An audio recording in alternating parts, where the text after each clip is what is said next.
New year వచ్చేస్తుంది. మరో 10 రోజుల్లో సంక్రాంతి పండుగ కూడా వచ్చేస్తుంది. అంటే కొత్త సినిమాలు, భారీ బడ్జెట్ సినిమాలకు స్వాగతం పలికేందుకు ప్రేక్షకులు రెడీ అవ్వగా మేకర్స్లకు కాసుల పంట కురిపించేందుకు సీజన్ సంక్రాంతి. అందుకే రామ్ చరణ్ తన గేమ్ చేంజర్ని, బాలయ్యబాబు డాకు మహారాజ్ని, వెంకీ సంక్రాంతికి వస్తున్నాను ఈ సినిమాలకు విడుదల చేస్తున్నారు.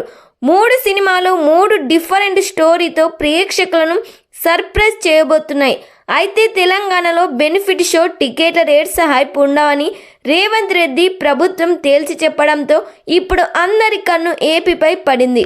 మరి పెద్ద సినిమాలకు టికెట్ రేట్స్ పెంచుకునే వెసులుబాటు ఇస్తేనే నిర్మాతలు సేఫ్ అవుతారు. ఏపీలో కూటమి ప్రభుత్వం సంక్రాంతి సినిమాలకు స్వీట్నెస్ అందించింది.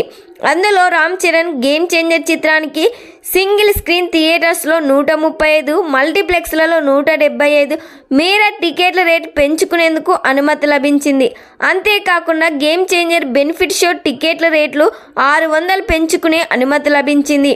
ఇక బాలయ్యబాబు డాకు మహారాజ్ చిత్రానికి సింగిల్ స్క్రీన్లో 110, మల్టీప్లెక్స్లలో 135 పెంచుకునే అనుమతి లభించింది. డాకు మహారాజ్ బెనిఫిట్ షోకు 500 మేర టికెట్లు పెంచుకునే అనుమతి ఇచ్చారు. వెంకటేష్ సంక్రాంతికి వస్తున్న సింగిల్ స్క్రీన్లో 75, మల్టీప్లెక్స్లలో 100 పంచుకునే అనుమతి లభించాయి. మరి ఈ 3 సినిమాలలో ఏది బ్లాక్ బస్టర్ హిట్ అవుతుందో లేదో కామెంట్ చేయండి.